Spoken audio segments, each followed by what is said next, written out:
Foi, foi. Fala galera, e aí, como é que vocês estão? Primeiramente eu queria pedir desculpas pela semana passada. Eu peguei uma gripe aí violenta, fiz o exame da Covid, não era Covid, graças a Deus, tá?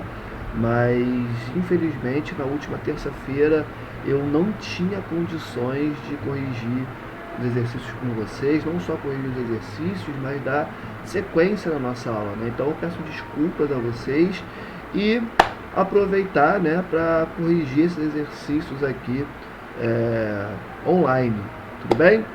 Para ninguém ficar sem conteúdo, ninguém perder nada. Vamos lá então, gente. Primeira pergunta aqui, lembrando que a gente está na página 299. Quem está me vendo, eu estou pequenininho aqui no cantinho, por quê? Porque eu não queria que a minha imagem, né, ela ficasse em cima da apostila, atrapalhasse vocês de enxergar o que a gente vai trabalhar aqui. Sim, a minha apostila já está com as respostas, porque é o material do professor, né? Mas o importante são as nossas discussões e, de qualquer forma, é bom que vocês já conseguem enxergar o que está escrito e aí passa para o caderno de vocês, para o livro de vocês, enfim, e ficam com acesso a tudo que vocês precisam. De boa, eu moro em frente a um bar, né? Bar do Carlinhos. E esse bar, ele tem música ao vivo e a música ela só vai, né? Não tem muito horário para acabar não. Então, se vocês ouvirem música, barulho de carro, desculpa, tá? É que eu moro em frente para essa rua, que tem esse bar e tem carro passando. Vamos começar? Vamos lá. Questão de número 1 da página 299. Explique o que é IDH. IDH é Índice de Desenvolvimento Humano. Tá bem, galera?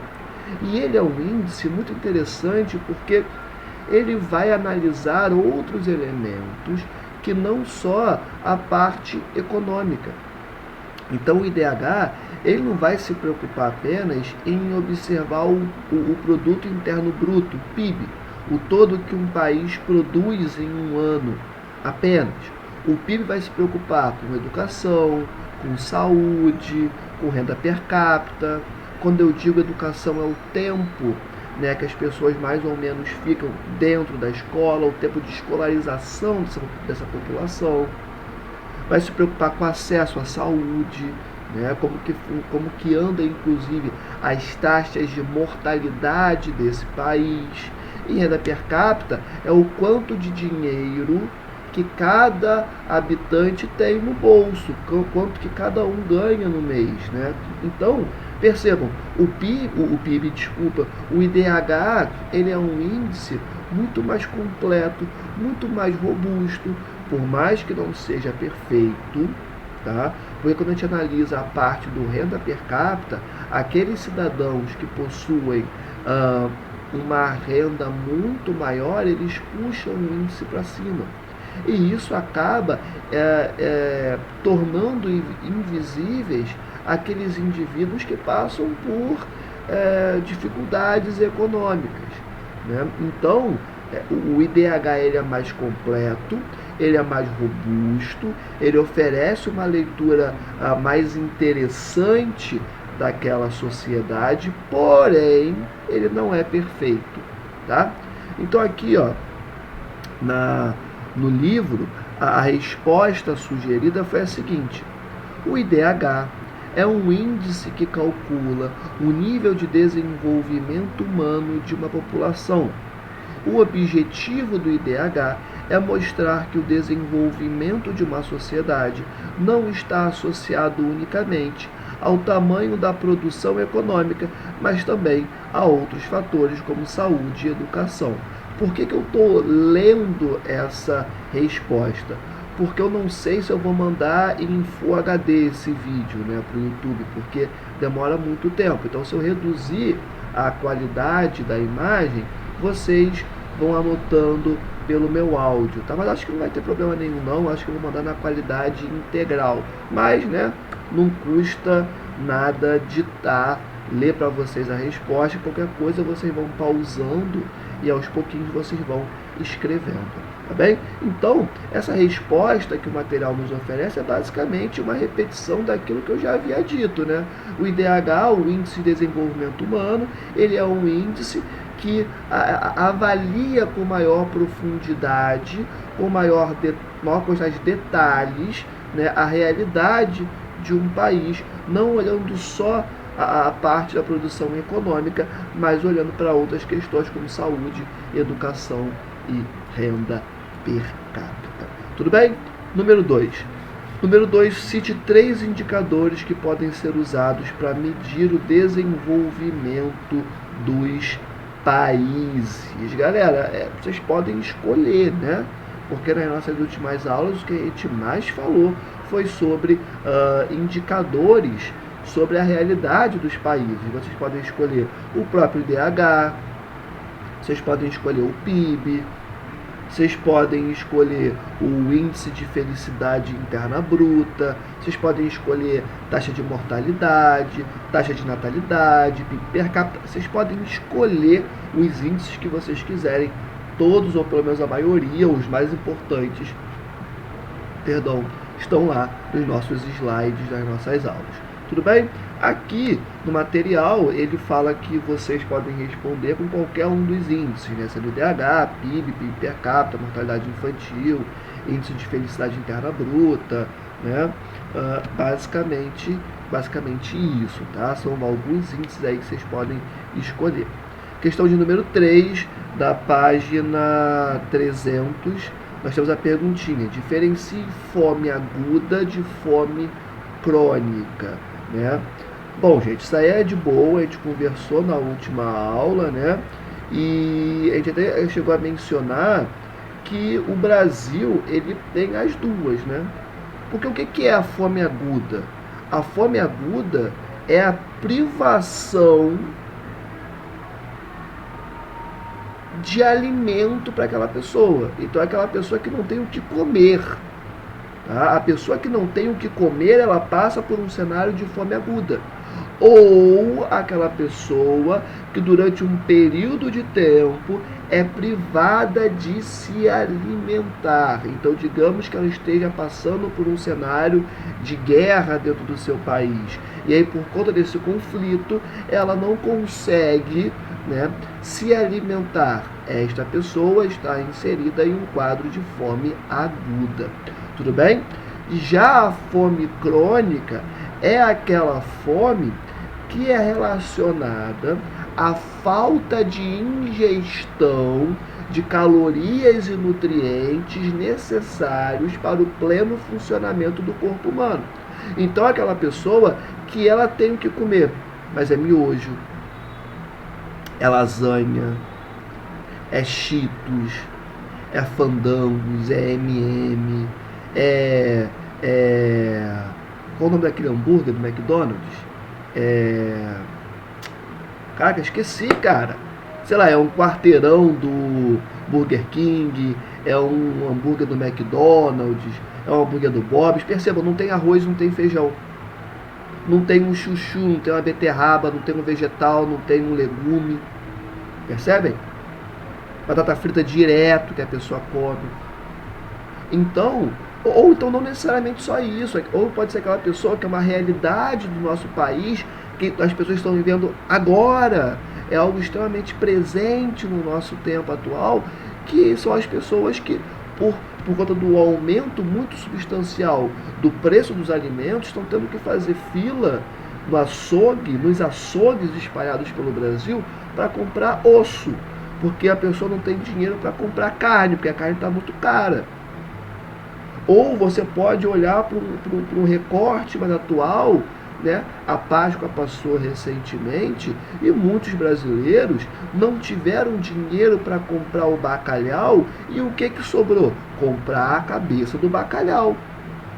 Para tentar fazer alguma brincadeira ali em casa, algum prato legal para a Páscoa não passar em branco. Percebam, as pessoas saíram de carne para ossos e saíram de bacalhau para a cabeça do bacalhau. Essa é a realidade do povo de vocês. Essa é a realidade da maior parte dos brasileiros, infelizmente. E, obviamente, quando você se alimenta de pratos que vão se utilizar desses ossos, ou então vai comer apenas a cabeça do bacalhau e não o bacalhau inteiro, Você não está ingerindo os nutrientes necessários e as calorias necessárias para que o seu corpo funcione plenamente.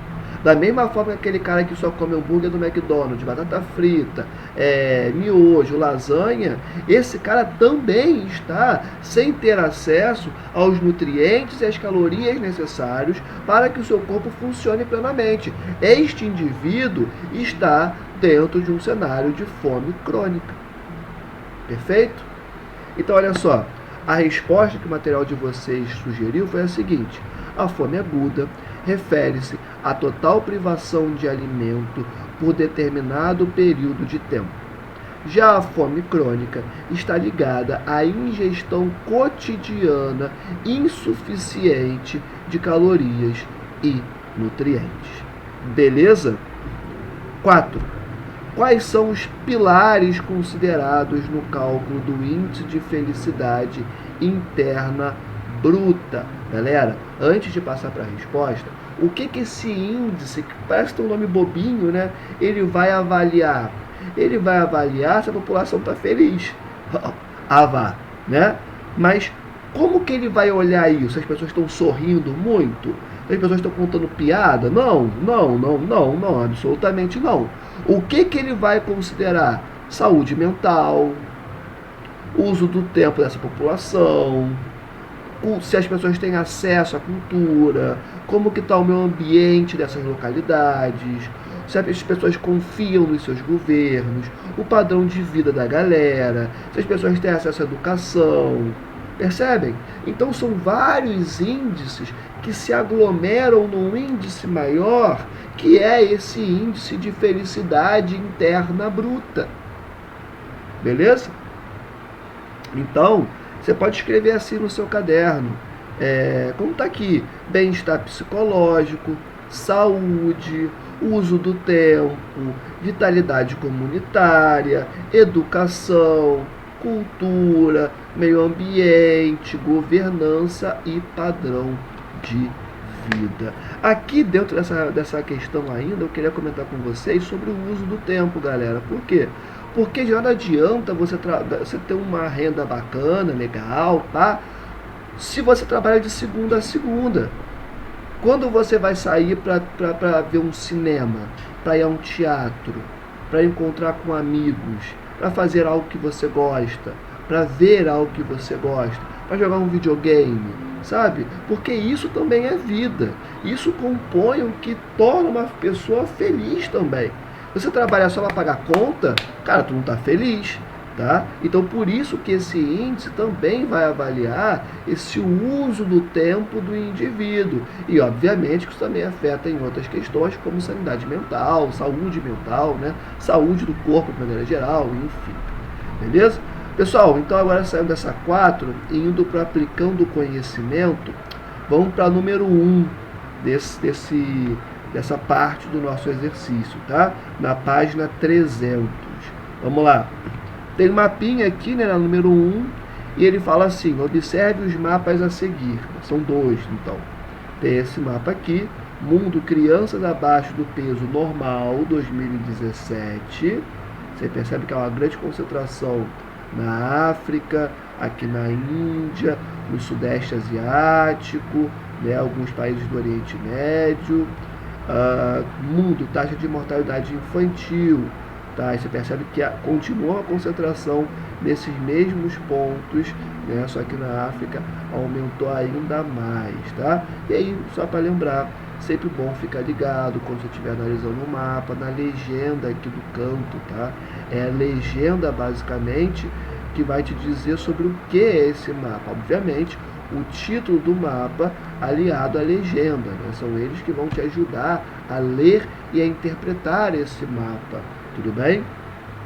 Então, a primeira pergunta aqui: relacione os mapas e comente o nível de desenvolvimento dos países situados nos níveis extremos dos indicadores mostrados em cada mapa.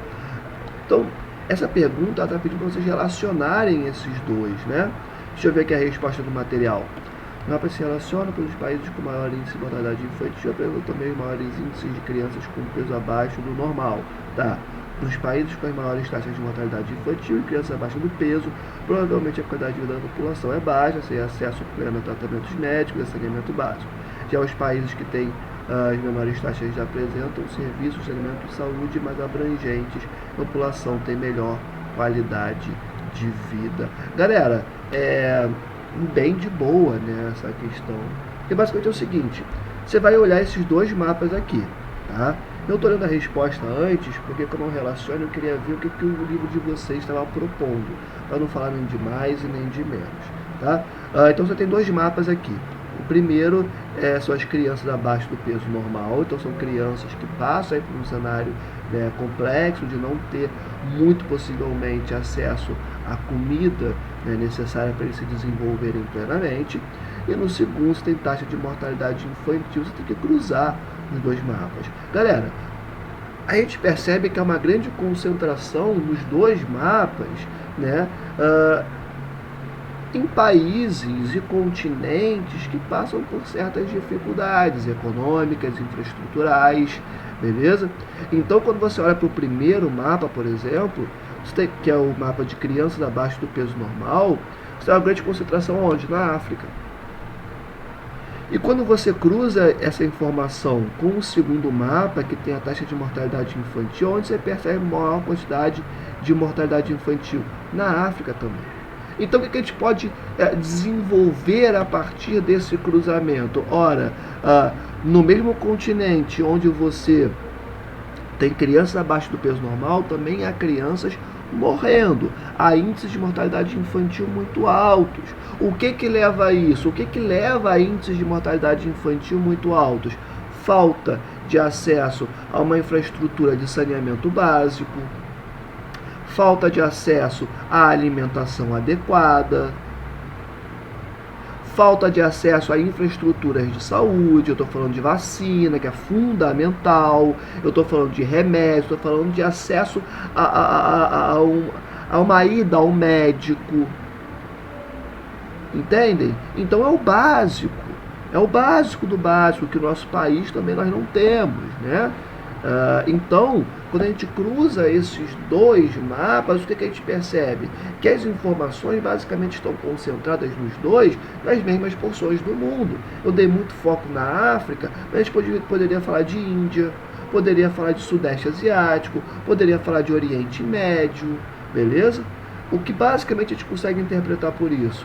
Que há uma questão relacionada à mortalidade infantil, assim como também as crianças estarem abaixo do peso normal, atrelada à falta de acesso ao saneamento básico, falta de acesso à renda, né? Quando a gente pensa na questão da fome, não é por falta de comida, é por falta de acesso.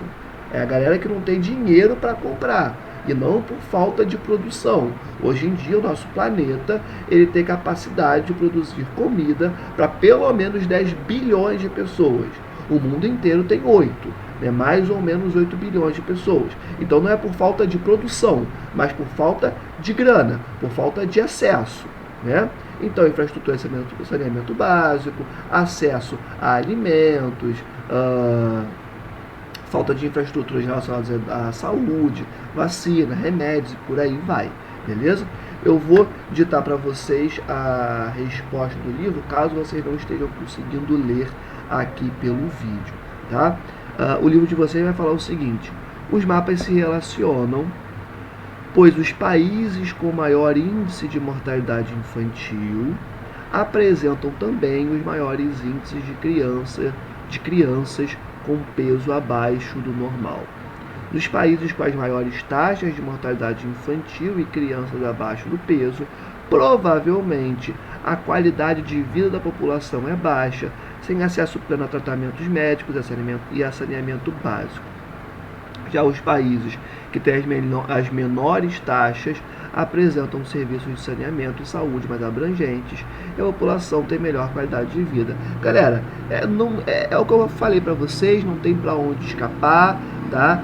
Pensou em mortalidade infantil, pensou em saneamento básico, pensou acesso a infraestrutura de saúde, principalmente vacinas, mas não só. Tudo bem?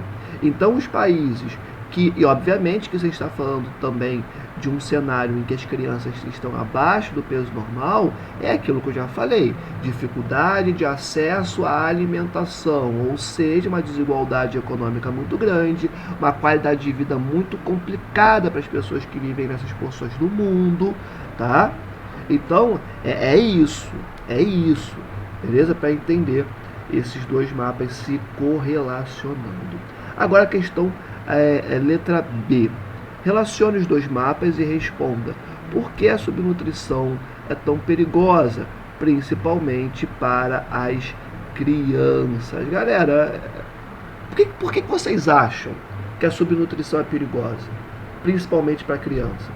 Galera, porque subnutrição estendida por um longo período de tempo vai levar ao quê? A doença, vai levar à morte. De boa? E ainda mais para crianças que estão passando por um momento de desenvolvimento biológico, sabe? E intelectual também, porque não tem muito para onde fugir, né? Uma criança, para se desenvolver intelectualmente, ela não precisa só estar na escola, ela precisa estar bem alimentada. Ela precisa ter acesso a todas as vitaminas e sais minerais necessários para o seu corpo se desenvolver, e incluindo a sua psique. De boa? Então, se a criança está inserida em um cenário de subnutrição contínuo, o que você acha que vai acontecer com ela? Percebem? Então, eu vou listar para vocês o que o livro está colocando aqui. Vou ler para vocês, né, o que o livro colocou como resposta, e caso vocês não tenham conseguido ler pelo vídeo, tá? A subnutrição ou falta de determinados nutrientes por longo período de tempo pode levar a danos graves à saúde, alguns até mesmo irreversíveis. No caso das crianças, torna-se mais grave, pois são mais vulneráveis, o que aumenta o risco de morte. Por esse motivo, ao analisar os mapas, observam-se altas taxas de mortalidade infantil em países que também apresentam altas taxas de subnutrição. Basicamente o que eu já falei com vocês. De boa? Se não tiverem conseguido pegar a primeira vez que eu ditei, vai dando pause no vídeo e vai escrevendo, tá? Questão de número 2. Observe o mapa abaixo. Mundo consumo de eletricidade per capita 2017, legenda. Olha o que eu fiz, li o título, depois do título passei para a legenda. É assim que você lê mapa, tá? Depois você passa para o mapa de fato, para a figura, para os continentes, para os países de fato, uma vez que você já entendeu esses dois elementos fundamentais de qualquer mapa, tá? Então a gente olhando aqui na legenda, a gente percebe que obviamente que está falando dos países e continentes que possuem um consumo maior de eletricidade, se baseando por essas cores aqui. Quanto mais escuro, mais consumo de eletricidade, tá? Acabei perdendo foco aqui rapidinho, viajei. Vamos lá. Estabeleça uma relação entre os dados apresentados no mapa e o IDH. O que vocês acham? O que passa pela cabeça de vocês com relação a isso? Os países que têm melhores índices de IDH são países que possuem melhores infraestruturas de absolutamente tudo. Tudo. E se a gente está falando de consumo de eletricidade em um mundo basicamente globalizado, quais serão os países que mais irão consumir eletricidade? Aqueles que têm maior acesso a infraestruturas diversas. Tá ligado? Então, por exemplo, se eu sou uma Alemanha, país de primeiro mundo, país super desenvolvido, um país da centralidade do sistema capitalista, a maior economia da União Europeia, eu tenho saúde de qualidade, educação de qualidade, tenho grandes empresas transnacionais, eu vou usar muita eletricidade, mas muita eletricidade, para que toda a minha economia, para que todos os meus fixos, empresas que movimentam a minha economia, a estrutura interna do meu país, possam funcionar plenamente.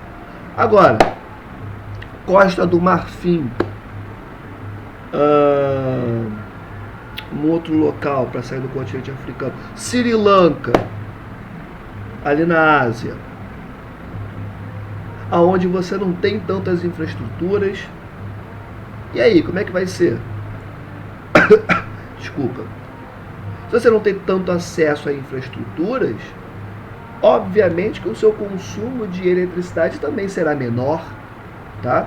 Galera, um minutinho só, vou dar uma pausa, que eu vou ter que colocar o computador para carregar, mas eu já volto. Voltei, vamos lá. Acho que essa explicação foi, né? Acho que foi. Vou ler aqui para vocês o que o material colocou. A tendência é de que os países com maior consumo de energia elétrica per capita apresentem maior IDH. Eu acabei de falar para vocês. Show de bola? Deixa eu ver se voltou mesmo. Voltou, tá gravando. Questão de número 3.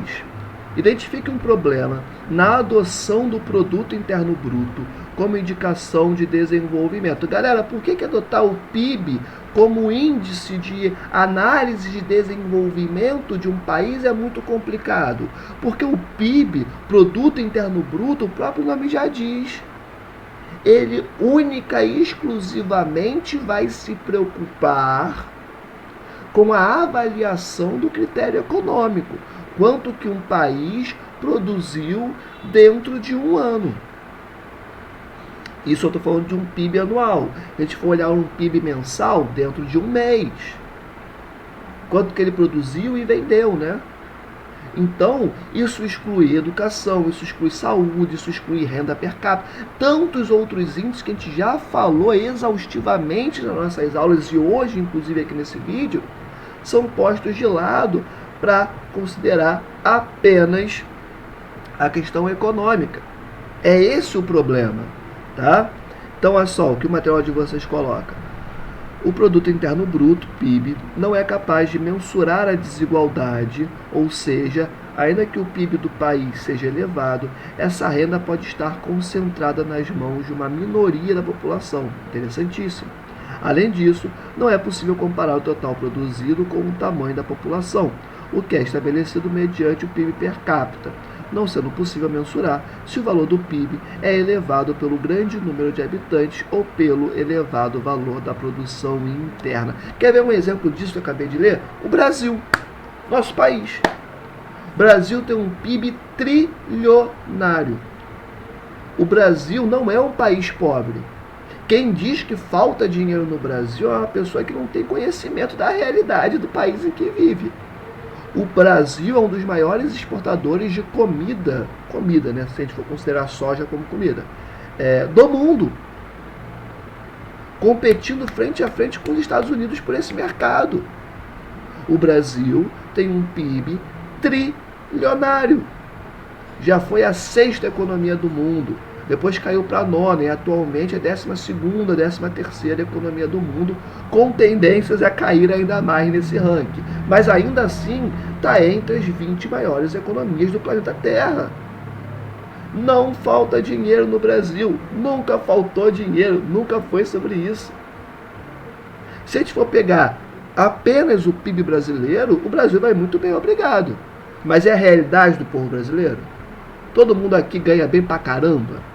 Tem acesso a um consumo interessante? Todo mundo come super bem? Todo mundo tem saneamento básico? Todo mundo tem uma moradia de qualidade? Todo mundo tem acesso à saúde, à educação, à segurança? Não, não. Obviamente que não, né? Então, é isso, meu povo, é isso. PIB avalia economia. Índices que só avaliam economia são índices furados, são índices que possuem margem para erro. Se você for olhar só o PIB brasileiro, o Brasil vai muito bem. Quando você aumenta essa lupa, quando você olha outras questões, você percebe que não está tudo bem. Tá? É isso. Vamos para um do desenvolvendo habilidades. 1.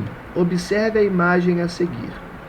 A imagem faz referência ao seguinte indicador de desenvolvimento. Nem olhei para a imagem.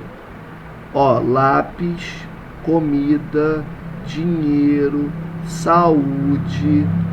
O que vocês acham? O que vocês acham? Sobre o que essa imagem está falando? Pessoal, IDH, Índice de Desenvolvimento Humano. Qual é o índice que avalia educação, renda per capita e saúde? Qual é o índice? É o IDH, tá bom? 2. A fome é um grave problema nos dias atuais.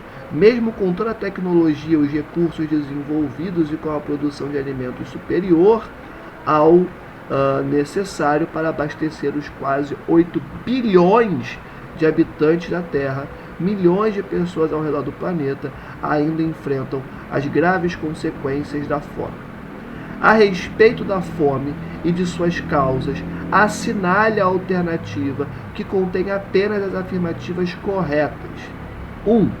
O real problema não está na produção de alimentos, e sim na má distribuição do que é produzido. 2. Fome crônica refere-se à falta de acesso a alimentos por ocasiões momentâneas provocadas por guerras, desastres, etc. 3. A fome constitui um problema, principalmente nos países periféricos. Total. 4. A situação de falta de alimento, ainda que por longo período de tempo, é revertida imediatamente após os indivíduos passarem a ter acesso a uma alimentação balanceada e contínua. Não. Caraca. Estão corretas as afirmações, galera. Letra E, né? 1 e 3. 1 e 3. Sobre fome crônica, já falei aí em cima, não vou me repetir, porque senão esse vídeo vai ficar muito longo. Tudo bem? E foi, galera. Próxima aula a gente vai começar esse módulo 5, né? América Anglo-Saxônica, Formação Territorial e Recursos Naturais. Módulozinho maneiro, tá? Show de bola. E, gente, por hoje é só, tá? Corrigimos todos os exercícios. Espero que vocês tenham gostado, que tenha sido proveitoso para vocês. Mais uma vez, desculpa pelo vacilo da terça-feira. Realmente eu não estava bem para dar aula, mas passou, melhorei, estou com tudo. E é isso. Para a prova de vocês, o conteúdo é módulo 1, 2, 3 e 4. Tá? Estudem pela revisão que eu passei para vocês em sala. Estudem pelos slides. Revejam os exercícios que nós fizemos, tudo bem? Não só comigo, mas também com a professora anterior, porque na prova cai módulo 1, módulo 2. E é isso, gente, ó. Beijo no coração de vocês. Tô morrendo de saudade da sala de aula, de dar aula pra vocês, tá? E tamo junto. Valeu, tudo nosso. Fui!